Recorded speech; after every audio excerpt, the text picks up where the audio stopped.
Hey guys, this is Echo Soundworks, and you are checking out a Logic Pro X tutorial where we're actually looking at the updates for the Alchemy synthesizer that were released into the 10.2.1 update. So Logic users got Alchemy for the first time with 10.2, and then with 10.2.1 we got our first updates. So it's nice to see that Apple is actually not only supporting this synth, but they are making improvements upon it that you didn't get in the first version of Alchemy. So there was a couple people on forums like Gearsluts and other parts of the interweb talking about how they hoped that Apple continued the idea and the synth of Alchemy, not just wrapped it with a new skin and said, here it is as a marketing effort. They're actually making the synth more powerful than it ever was, which is pretty cool. So that being said, there are a couple really cool updates to it in 10.2.1. The first one being that you can drag and drop Apple loops into it, which is really nice. So let's go to guitars. Let's find an Apple loop.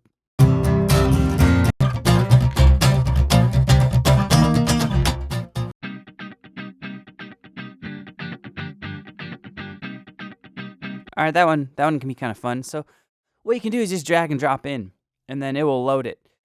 It'll load it into the mode that was already kind of predetermined here. So you can see that it goes to spectral. And by predetermined, I'll show you what I mean by that in a minute. But you have now additive, spectral, and format active. So let's look at this one more time in case you guys aren't wizards using Alchemy yet. So you have these different modes on how Alchemy can analyze incoming samples or audio, however you like to think of it. And by default, it'll just be additive. You can go over here to your oscillators, and you can choose import audio or load VA, and then you can load your classic virtual analog kind of sounds. So if you do import audio, you'll take this to the screen. You'll see where it says spectral. Well, if you click on granular and then X out of this and see what happens, we'll drag and drop this in. We'll see if it loads it as additive, spectral, or format. You can see that it didn't add it in as granules. So by default, it's gonna do when you drag and drop audio or the Apple loops onto Alchemy, it is going to do it in the spectral format. So let's clear it again. Let's look at this one more time. If you go here and you click on import audio, you can see where it says spectral and format. That is the default analysis mode for Alchemy. If you want to do granular or sampler, you're going to have to actually drag the Apple loop into here. So for instance, let's say we wanted to do the Apple loop and do it granular, you're going to hit import. And now you can see over here, back in your synthesis mode, that the granular is selected. So that's a big change here. I can play this real quick.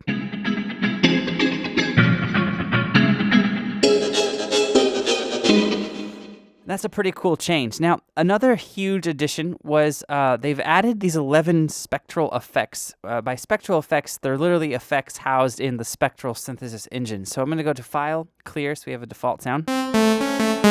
I have some Valhalla reverb on my patch and some stereo delay doing some ping pong action. I just wanted to do that so I didn't have to muck around with it in Alchemy for the tutorial, and then the sound would be a little bit more, true to how it would be. So let's go to a vocal and let's choose the gospel improv. So we just want it to be spectral. So I'm just going to drag and drop, and it will do spectral format. I want spectral because that's where these new effects are housed. So here's a sample.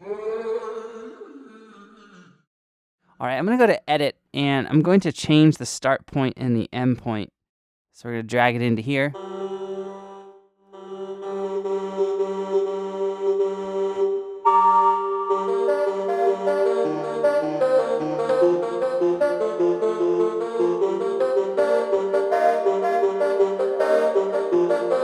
All right, that sounds pretty cool, so we'll roll with that.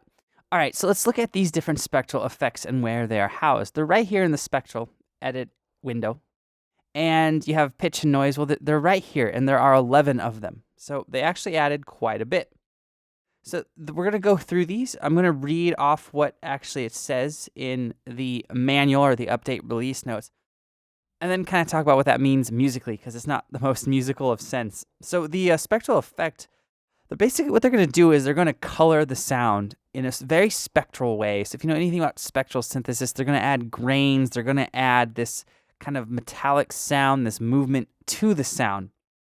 Now, when you load one up, you'll get 4 knobs on each of them, And the 4 knobs will vary depending on the ones that are the actual spectral effect that you load up. You can see here as I switch through them that they're changing. You will pretty much always get a mix knob at the top left. So that's really the only consistent feature you'll get with those knobs. Everything else is a little bit different.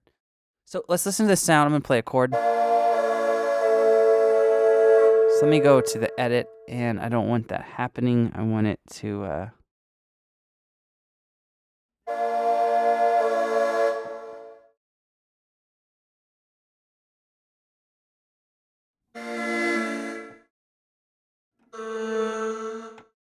All right, let's try that. I don't want a big pitch down on it right now.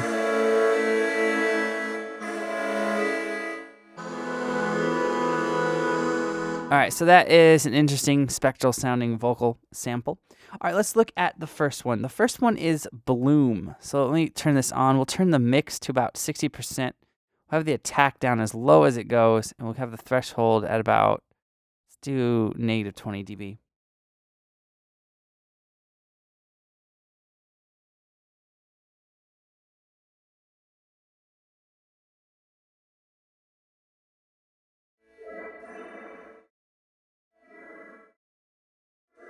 All right, do you hear those weird kind of artifacts coming in? Like alien noises? If you go down to the left, it'll kind of have this noise sound.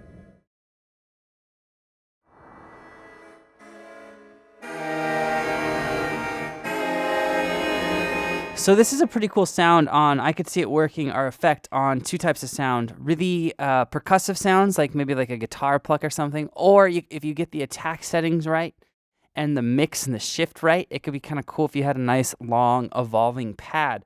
What's going on here is the manual describes it as a burst of frequencies. To my ear, it's kind of creating these higher spectral harmonics.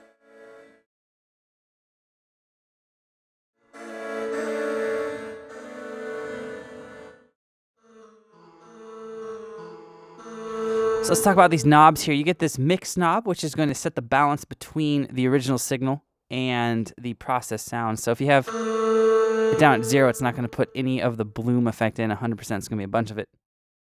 And when you do 100%, you can actually get some really interesting atmospheric effects. So you'll notice that there's a little bit of delay time of when you actually push the key, even with 0 seconds, and the actual sound. But if you have the attack up and the mix up quite high,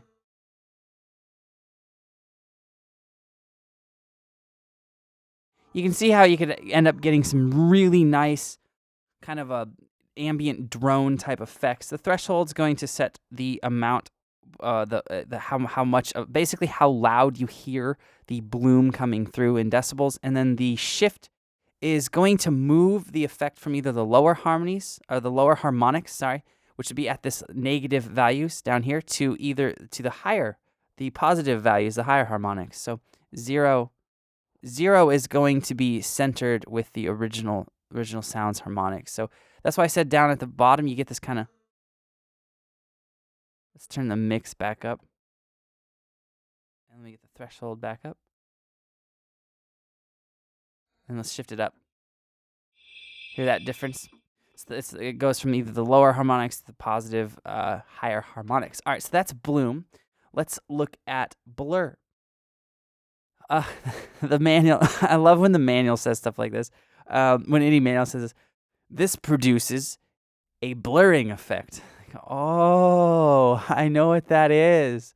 Okay, so let's actually just try to listen to this and see what's going on.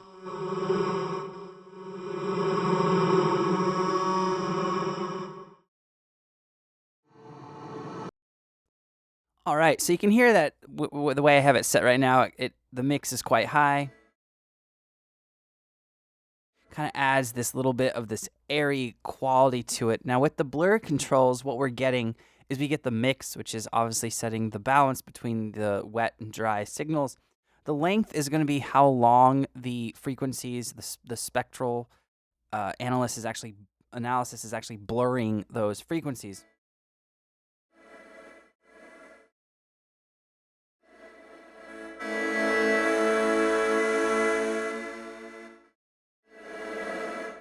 So So it's a quite cool effect. The variance, you can get some interesting things with the variance knob. It goes from 0.1 all the way up to 10. Now this is going to tell the blur effect to vary the selected frequencies that are being blurred.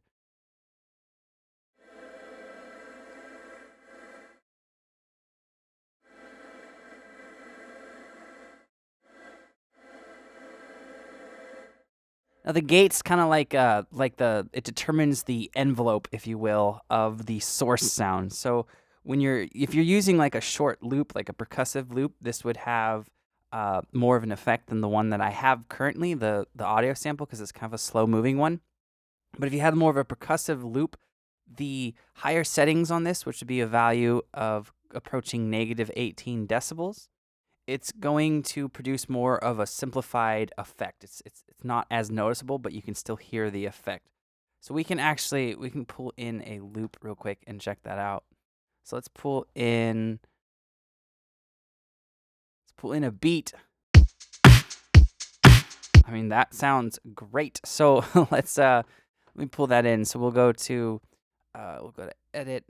Actually, we'll not go to edit. That's completely wrong. We'll go here, we'll go import audio, and we will just do 80s backbeat and make sure it's on Spectral and format. I could have alternatively, with the update, just drag and drop it in, and it by default will do the Spectral. All right, so we have Spectral.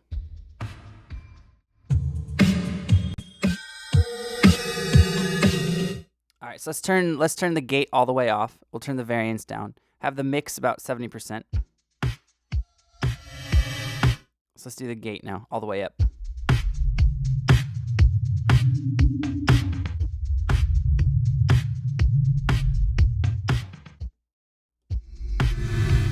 So you can see it's kind of determining this. It's like almost like a reactive envelope shape to the source sound. It's kind of interesting. We'll go back to Bloom real quick.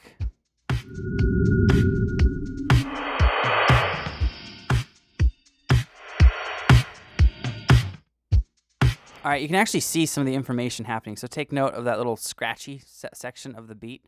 And once the spectrogram passes, I'll play it again, and we'll turn this off. See how it's completely different now? So you can actually kind of see what's going on with the effects if you're more of a visual person. So if we go back to like Blur and we do this, it'll look different than it did with Bloom.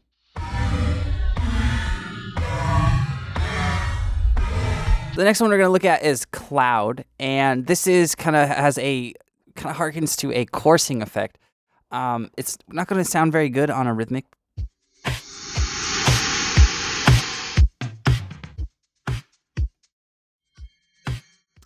Sound. So let's actually load in another sample. So we will audio loop this up. We will get off drums. We'll do vocals again. Get up, hey!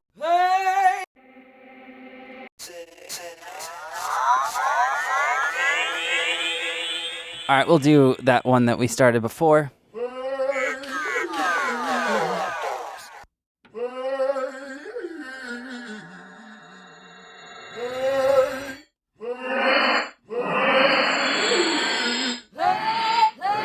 So it's kind of dark, kind of creepy. Let's change the start point and end point of this loop.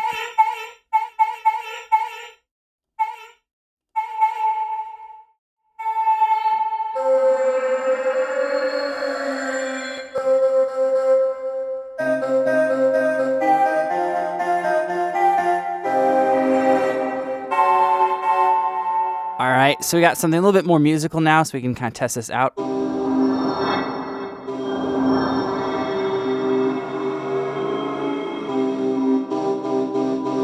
So again, the mix and threshold, we've already gone over that in the other two spectral effect modes here, so we're not going to touch on those. They make sense. The attack, that's how long it takes for the sound to come in seconds.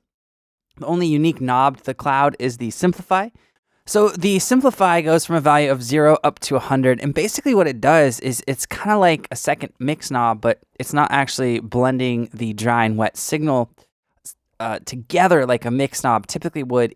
What it's doing is it's telling the Cloud effect to be less prominent or more prominent, depending on how it's set, on some of the lower frequency content. So typically, you'll hear less of an effect if it's up higher towards a value of 100.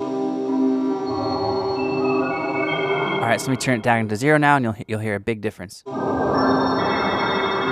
Because more of the frequencies are being affected. So if I play this up higher, though, you hear less of an effect, and I kept the simplify where it was. So if I turn that up to 100 and play higher, there's even less of a noticeable effect. All right, let's go on now to the next one, and we're going to go to the frequency shift here. So the frequency shift is going to shift the spectral bins. If you don't know what spectral bins are, it's how spectral synthesis works. It groups the audio, the incoming audio, the sample that you loaded into different bins and spreads them out across the frequency spectrum. So this is going to shift those.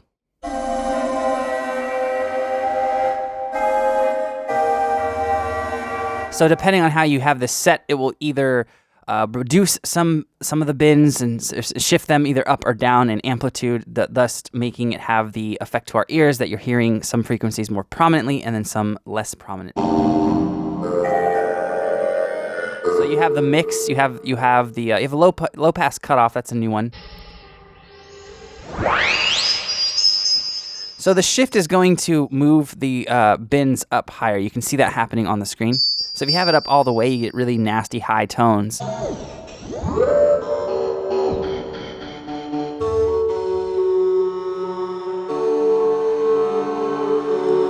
Feedback is literally the intensity of the shifted tones. So a little bit like it kind of plays with the mix knob. If you have the mix set low, you're typically not going to have the feedback up so super high.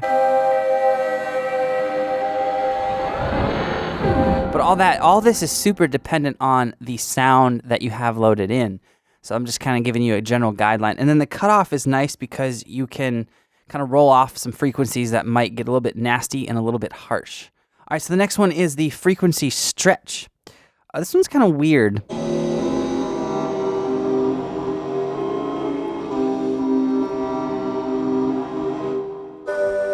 So this one, like most of them, is very dependent on the frequency of the imported sample and where you're playing it on the keyboard at the time. So it's going to stretch and shift some of the frequencies, and it's going to basically create some inharmonic stretches and add some random variances to the sound.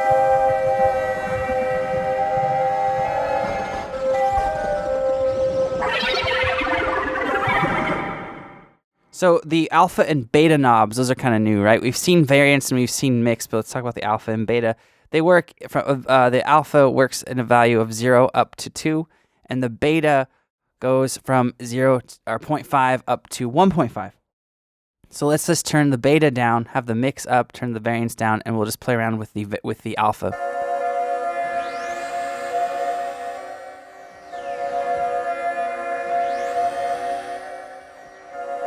So if you have it at a value that's centered, if you double click on pretty much anything in Alchemy, you will get the default or the center position, and that's at a value of 1, so that's closest to the source sound with the alpha. Now, it kind of sounds like a format filter.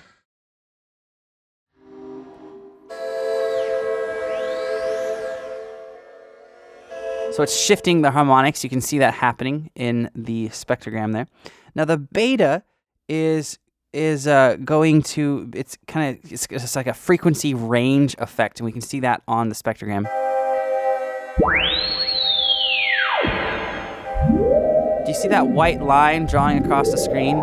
It would be like me going into the editor and going into the spectral editor and taking like a pen tool like this and just kind of coloring. I don't want to do that because it's going to mess up the whole sample, but you can do that. And so that's kind of what this is doing. What a lot of these effects are doing are they're actual effects that have knobs and more musical, typical ways to control the spectral sound, as opposed to having to go in here and change things, because that requires a good amount of not only playing around, but knowledge of how spectral synthesis works.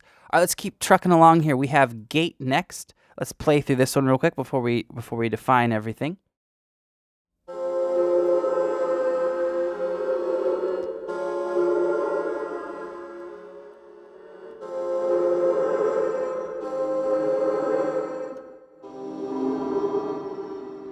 So you can see there's little chops there. So if this was a rhythmic sample, it would kind of add more of a chop and space between it.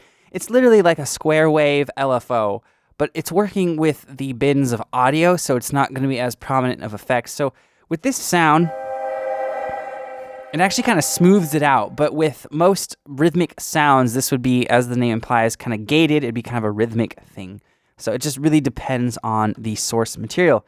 Now next you have glide, which is going to create upward filter sweeps.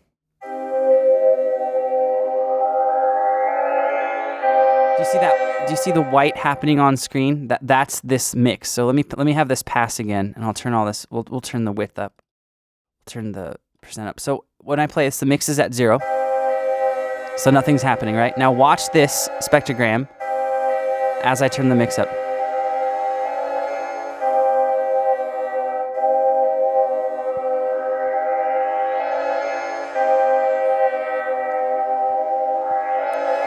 Do you see this weird, creepy, like, almost looks like a bunny with a horn? I don't know what it looks like, but like that little thing that just happened, that white part, that's what's happening. It's gliding in a filter sweep up the frequencies, and you get mix frequencies, the width, which is how many bins will be affected at once, and then the shift.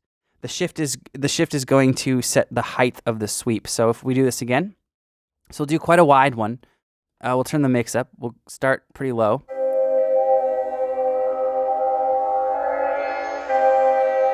All right, now if I turn the shift up and we do this one more time, notice that it went all the way up. Let's try it one more time.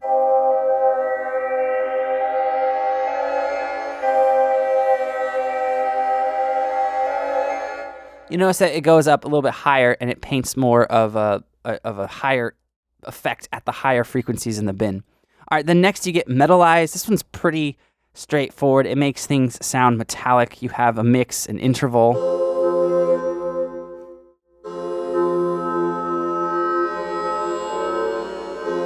So this is like a comb filter effect.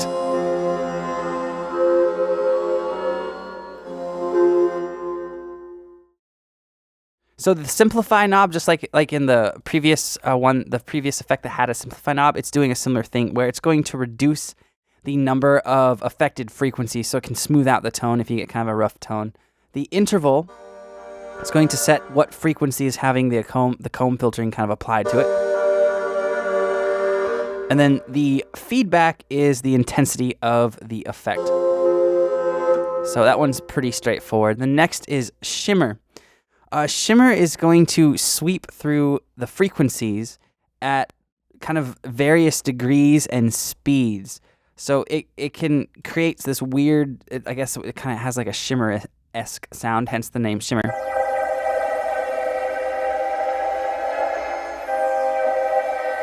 You can almost think of it like a really random, weird LFO, but in a spectral sense. And then you get the shuffle.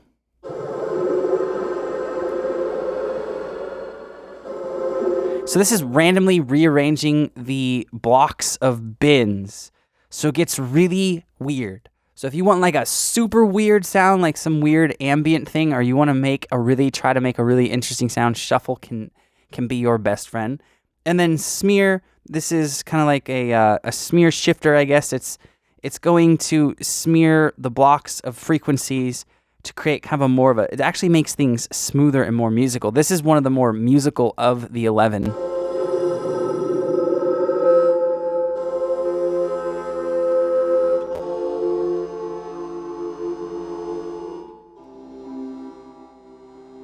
All right, the bright is going to emphasize higher frequencies, so at a higher value, it is going to be, you'll hear the effect a little bit more prominent on the higher frequencies. But yeah, so there they are. There are 11 new spectral bass effects inside of Alchemy and Logic Pro X 10.2.1. If you guys have any questions or comments, post them up below, and I'll get back to you as soon as I can. Like I said at the beginning of the video, I'm Echo Soundworks. Thank you so much for watching, guys. I'll see you next time.